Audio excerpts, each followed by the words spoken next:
arriero. Estamos nuevamente acá en La Mula y esta vez vamos a conversar con un viejo amigo de esta casa y un viejo amigo del arriero. Me refiero a Rafael Dumet. Rafael, un gusto estar contigo. Un gustazo, Javier. Rafael Dumet ha hecho teatro, ha hecho cine y hace literatura. Toda la vida has hecho literatura, desde la universidad. Y Rafael escribió hace varios años y publicó en una edición digital, justamente con La Mula, el libro El espía del Inca. Hoy, después de 6 años, el libro El espía del Inca está ahora en versión impresa, en una edición impecable de Lluvia Editores, cuyo editor principal es Esteban Quirós, que está haciendo un gran trabajo editorial. Y sobre este libro y sobre cómo llegamos a esta nueva edición del Espía del Inca, vamos a conversar con Rafael. Rafael, lo primero es que esta es una novela que es una novela monumental para los términos de la época, ¿no? Y también en la literatura peruana no tenemos novelas de esta extensión normalmente, ¿no? En esta edición son 750 páginas. 766 páginas. Exacto, 766. Y es una novela que aborda un periodo histórico clave de nuestra vida histórica, ¿no? Que es Cajamarca, cuando Atahualpa está capturado en esta convivencia con los españoles, ¿no? ¿Por qué de pronto tú, que habías hecho teatro y no eran necesariamente estos los temas que tú abordabas, también habías hecho cine, de pronto te sumergiste en este complejo periodo de nuestra historia? Yo hacía cine en Estados Unidos y trabajaba justamente haciendo guiones de cine. Y nada, en un momento determinado habíamos terminado un proyecto de cine con la productora para la cual trabajaba y tenía un lapso en el cual no haría nada y en el cual me dijeron, ¿sabes qué? Tienes un tiempo para poder dedicarte a cualquier otro proyecto, y además me di cuenta que tenía que ser narrativo, por alguna razón tenía que ser narrativo, porque el teatro es necesariamente local. Tú cuando escribes teatro es para gente concreta. Yo vivía en Estados Unidos, no era realista pensar en qué se me montaría allí. Cine yo tenía que esperar, entonces yo dije, ¿por qué no retomo esta actividad que yo había practicado antes, escribir narración? Y nada, eso fue lo que decidí y busqué un tema. Después de ir acariciando otras posibilidades. Buscando. Claro, me topé con el personaje de Felipillo, que fue el que me llamó la atención y que me acuerdo que me había llamado la atención desde siempre. Y comencé a averiguar investigación muy interesante, información muy interesante. Recogí información de un libro que se llama The Men of Cajamarca, escrito por un escritor británico que se llama James Lockhart. Claro. Y allí encontré un excelente capítulo dedicado a aquellas personas, a los auxiliares que les llaman, ¿no? Y que incluían sirvientes, que incluían negros, que incluían mujeres, que incluían traductores indígenas. Y había un excelente paralelo entre Felipillo y Martinillo, y que me dije, wow, pero qué maravilla, ¿no? Entonces yo leí, fiché esta información, pero además había información sobre la sociedad española. Eso me llevó a leer información sobre los incas y como llevar información, leí a Cieza, leí a Agustín de Zárate y de pronto me di cuenta que esto es alucinante. Y te sumergiste largos años en este proceso, porque este libro me demoró 10, casi 11 años en escribir. Pero al mismo tiempo que yo iba haciendo la investigación, iba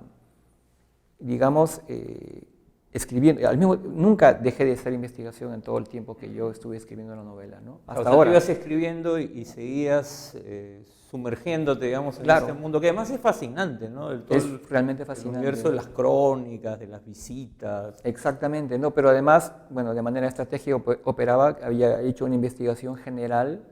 Y cada vez que yo abordaba un capítulo nuevo, hacía la investigación puntual pertinente para ese capítulo. Así es que pude leer una enorme cantidad de material y nada. Ahora, es una novela que habla que se ubica en un momento histórico y en este contexto, ¿no? De Atahualpa esperando que llegue el oro y la plata para que siga en el cuarto de rescate, pero es una novela además, es una historia de espías. Es una historia ¿No? de espías. Porque eso es lo que es en términos del género, ¿no? Exactamente, es un género de espionaje y me parece que es el género más apropiado de alguna manera porque los espías, bueno, había, de hecho, primero voy a mencionar, hay una fuente histórica. El libro se inspira en una anécdota indicada en la Suma y Narración de los Incas de Juan de Betanzos, y allí menciona justamente la existencia de una trama para liberar a Atahualpa, liderada además por un general que es mencionado, que se llama Cusi Yupanqui, y en que se alude también, entre otros, a un espía que se llamaba Siquinchara. Pero además había en la crónica, no solamente en esta, sino en una serie de ellas, tú veías que había una voluntad, había todo un sistema, toda una actitud para obtener información sistemática sobre todo. Inclusive hay un puesto que se llama el puesto de Tucuiricui, que es el que todo lo ve. ¿Qué significa? Es una persona que es enviada como una especie de inspector, a veces de manera clandestina, para averiguar exactamente qué está ocurriendo en un sitio. A veces eran funcionarios regionales, funcionarios incaicos, pero... Claro, porque la forma de organización política que tenían los incas requería, por esta política compleja de alianzas, de expansión a través de alianzas, requería de una suerte de ejército de informantes. De informantes, ¿no? Exactamente. En general es lo que pasa en todo imperio. Claro. Pero dadas las características del imperio incaico era que justamente esto estaba organizado, había todo un sistema de envío de información, formación, cosas que ellos aprendían, sabían. Ahora, claro, tú partes de este hecho y hay una reconstrucción histórica, pero no es, o sea, finalmente esto es una ficción. Por supuesto, o sea, por supuesto. ¿Cómo es que vas construyendo los personajes? O sea, a partir de algunos personajes históricos y de ahí cómo es que los pintas, digamos. Yo consigo, si tengo que lidiar con un personaje, trato de Felipillo, por ejemplo. Averigüé a partir de lo de Lockhart, copié toda la información y luego cotejé cada una de las fuentes que Lockhart mencionó. Y ahí llegué a José Antonio del Busto y ahí llegué a Juan José Vega. Juan José Vega inclusive fue increíblemente generoso conmigo porque yo lo conocí personalmente después de que yo leí su libro, un libro acerca sobre los incas, los incas y la conquista, no me acuerdo cuál era el título exacto, Los incas ante España, así se llamaba. Y en él justamente hablaba de Felipillo y la vida de Felipillo, que es una vida extraordinaria además. Es un personaje complejo, lleno de contradicciones, digamos. Exactamente. Él murió pues a los 22 años descuartizado por los españoles después que él había formado parte del ejército de Manco Inca, que pretendía justamente liberarse de los españoles, ¿no? Lo atraparon y lo ejecutaron, ¿no? Pero bueno, como te estaba mencionando, cada personaje requiere un tipo de investigación. Yo acumulo toda la información, le hago una cronología, lo más específicamente posible, y luego indico las fuentes, de manera que pueda volver a ellas en cualquier momento, y contrasto las fuentes porque a veces hay información contradictoria, y finalmente hago un trabajo de ponerme en la piel del personaje. ¿Qué necesito yo para poder ponerme en la piel del personaje? Esa es una de las cosas que a mí más me ha impresionado cuando he leído la novela, porque claro, tú estás hablando de personajes que son de dos mundos, totalmente, bueno, algunas cosas se parecían, pero dos mundos muy distintos y que se están encontrando por primera vez y que unos y otros tienen elementos, además su propia tecnología, o sea, no solo es el lenguaje, sino las armas, el caballo, y cómo el ejercicio de imaginar cómo unos se ven a los otros, ¿no? Cómo traducirlo al lenguaje. Exactamente. Para mí la novela es un magno ejercicio de perspectiva. Es decir, yo trato de ponerme en la piel de cada uno de los personajes, poniendo en todo lo que saben, todo lo que creen, todo lo que sienten, para tratar de ver las cosas a través de sus ojos. Creo que es un ejercicio necesario en un tiempo en que nos falta la necesidad de la empatía histórica, empatía social, y nada, ojalá que haya dado los frutos. En la sección final, en los agradecimientos, ¿no? Bueno, acabas de mencionar a José Antonio del Busto y a Juan José Vega como dos gente a la que todos hemos leído, además, algunos desde el colegio, la universidad. Pero tú mencionas una larga lista de investigadores y yo entrevisto a muchos historiadores en este programa y siempre les pregunto cómo hacemos que lo que ustedes trabajan o investiguen lleguen, ¿no? Y muchas veces ellos sienten que como que no hay manera, no hay forma, sobre todo quienes investigan estos temas. Lo tuyo es un aporte en ese sentido también. Yo lo que siento es ¿lo pensaste o no? Es una cosa que viene Es gracioso, porque yo la verdad que a mí me impresiona mucho el trabajo de los historiadores. Yo veo, por ejemplo, a Valdemar Espinosa Soriano. Pucha, este señor que durante 30 años ha estado haciendo investigaciones, he tratado de comprender toda la información de cada uno de los grupos sometidos por los incas y saber todo lo que se sabe acerca de ellos, incluir toda la información con fuentes, pero con un escrúpulo admirable. Pero la gente no sabe quién es Valdemar Espinosa Soriano.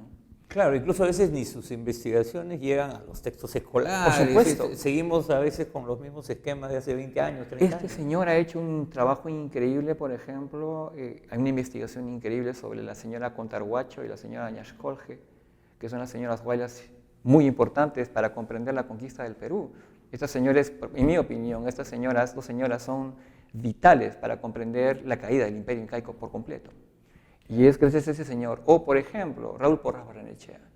Raúl Porras Barrenechea se dio un trabajo puntillosísimo, desconocido, oculto, de haber desempolvado las crónicas y manuscritos que se llaman relaciones primitivas, es decir, contemporáneas a la conquista. Nosotros, hasta hace 30, 40 años, éramos deudores de Garcilaso, exclusivamente de Garcilaso, lo cual no está mal, pero era nuestra única y gran fuente. Claro, y la imagen que teníamos del pasado y que muchos siguen teniendo viene de ahí. Exactamente. Y nada, este señor justamente trató, no solamente las encontró, las editó en las mejores condiciones posibles en su época, de manera que la mayor cantidad de gente posible pudiera leerlas. Y hay así, yo te puedo hablar de una enorme cantidad de historiadores, me viene a la mente John Murray, que de alguna manera inventó la historia andina, ¿no? Que hizo de tripas corazón de una situación difícil para él y a partir de él, bueno, puedo contar un poco la historia de él. Básicamente es un señor rumano que tenía vocación antropológica, que estaba interesado en investigar las tribus del Ecuador, pero el gobierno americano no lo dejó. ¿Por qué? Porque él, en la época de McCarthy, y él había participado en las brigadas internacionales. Para mí, no sé, es decir, yo siento una enorme gratitud con toda esta gente y me parece casi insultante que no se sepa sus contribuciones, que no sean reconocidas, digamos, de manera colectiva, ¿no? ¿Cómo recibió la comunidad de historiadores tu libro cuando salió la primera edición? Yo he tenido mucha suerte. Bueno, por una parte, la verdad que he sido muy escrupuloso. Yo he tenido claro, porque hay mucho rigor. Es verdad. Uno lee la novela de Rafael y uno que ha leído además crónicas, que conoce historia, y se nota que hay un rigor y el detalle, ¿no? Y uno evoca algunas lecturas que pueda haber hecho, ¿no? Entonces, no es que de pronto dices, uy, acá hay un anacronismo y claro. No, uno siente ese trabajo, ¿no? Yo quería justamente acompañarme de una persona que fue mi brazo derecho en términos históricos, que fue el historiador Juan Carlos Estensoro, que fue básicamente el que me dijo, bueno, esto es una fuente de primera mano, eso no es realmente fiable, aquello sí, la verdad que tienes que comprobarlo, chequea las fuentes. Y, por supuesto, él no es responsable en absoluto de cualquier error o histórico o licencia que yo me haya tomado en el libro, pero definitivamente fue una mano sólida que me guió a mí en mi investigación histórica. Hay un elemento que tú ya lo habías mencionado antes, que es el tema de los quipus, ¿no? Y que la historia está ordenada en base a los quipus y en la portada, ¿no? Vamos a volver a mostrarla acá, es un quipu, claro, y está además ensangrentado, ¿no? Y hay un trabajo al final del libro de Humberto Micheli, ¿no? Exactamente, sí. El quipu siempre ha sido, o sea, siempre nos decían, bueno, ese es el sistema, nos decían una época de escritura, de conteo, claro. Pero es también de alguna manera un rescate el que tú haces con el libro, es como la puesta en valor de lo que realmente era el quipu. Sí. Creo que sí, yo simplemente trato de imaginar cómo pudo haber sido a partir de todas las investigaciones que he leído Y nada, simplemente se sabe que el equipo era un instrumento de contabilidad. Se sabe que se utilizaba para presupuestos, se sabe que de alguna manera se utilizaba el sistema decimal. Ahora bien, hay otra serie de usos que sospechamos, ¿no?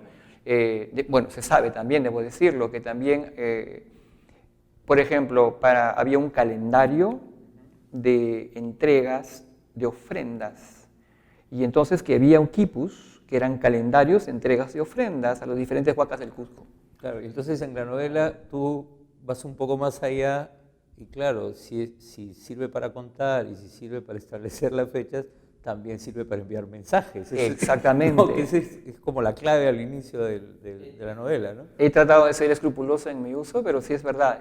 Por supuesto, me he tomado ciertas licencias y lamentablemente soy solamente un novelista y no un historiador. Rafael, una pregunta. ¿Hay algún proyecto, alguien te ha planteado la posibilidad de que esto vaya al cine, a Netflix, a alguno de estos formatos? Yo soy peruano, es decir, que yo soy como Santo Tomás. La gente habla muchas cosas y me dice muchas cosas, pero yo no creo hasta que se hacen. Es cierto, hay gente que me ha mencionado y me ha expresado ese interés, pero hasta que las cosas no pasen, yo no les doy crédito. Ahora, porque claro, yo pensaba cómo podemos hacer para que el libro, ahora está el libro impreso, mucha gente lo va a poder adquirir, lo va a poder leer, pero cómo hacer para que llegue más, ¿no? ¿Cómo damos el siguiente paso, digamos, ¿no? En trabajo como el tuyo, pueden ayudar, digamos, a hacer una manera de conocer la historia con el placer de la literatura, ¿no? Que a veces ayuda mucho. Yo confío en los peruanos y en este caso, por ejemplo, he tenido la inmensa fortuna de toparme con Esteban Quirós. Es un gran editor, ¿no? Es un gran editor. No solamente es un trabajo pulcrísimo a nivel de edición, sino que cuenta con una red. Justamente él tiene una vocación de llegar a los sectores más alejados del país. Y él, por ejemplo, ahorita termina el 26, está yendo, por ejemplo, a la feria de Huancayo. Y de allí se va a la feria de Puno. Y de allí va a irse a Ayacucho posiblemente. Y él anda constantemente llegando a estos sectores que usualmente son descuidados en nuestro país, porque ellos son lectores también. Y honestamente, y no te estoy floreando, esa es mi esperanza. Yo creo, puede parecer una mentira, pero el hecho de que me haya tomado el trabajo de escribir un trabajo de esta magnitud, es porque yo creo en esos lectores. Y creo que algo saldrá del diálogo que surja entre esta novela y esos lectores. Claro, es algo que me comentaba Karina Pacheco, que tiene una editorial, me decía, de literatura y ciencias sociales, los libros que más vendo son los de ciencias sociales, los de Bactel, los que ha reeditado de Suidema, ¿no? Porque hay una avidez en el Perú y en las regiones. Interés, curiosidad. Que tiene que ver con identidad también, exactamente, ¿no? De alguna manera, ¿no?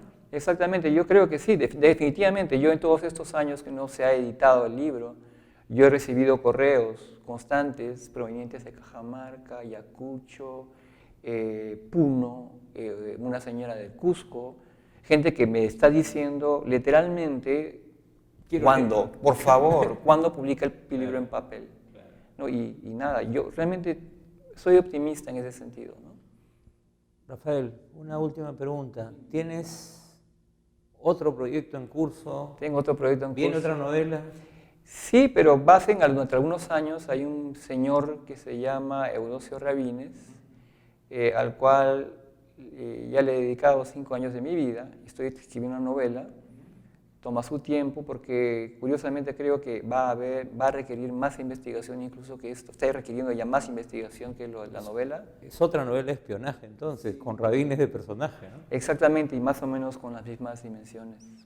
Así que, bueno. Muy bien, vamos a esperar con ansias esa novela y mientras tanto yo le recomiendo a todos los amigos del Arriero la lectura del libro El espía del Inca de Rafael Dumet, que ha sido editado por primera vez en versión impresa por Lluvia Editores, que La Mula editó en edición digital hace 6 años. Y se los recomiendo porque además a quienes les guste la historia y a quienes les guste la literatura, la van a pasar realmente muy bien leyendo este trabajo de Rafael Dumet. Gracias, Rafael, por haber escrito el libro. Un enorme placer de verte. Gracias, Javier. Nos vemos, amigos.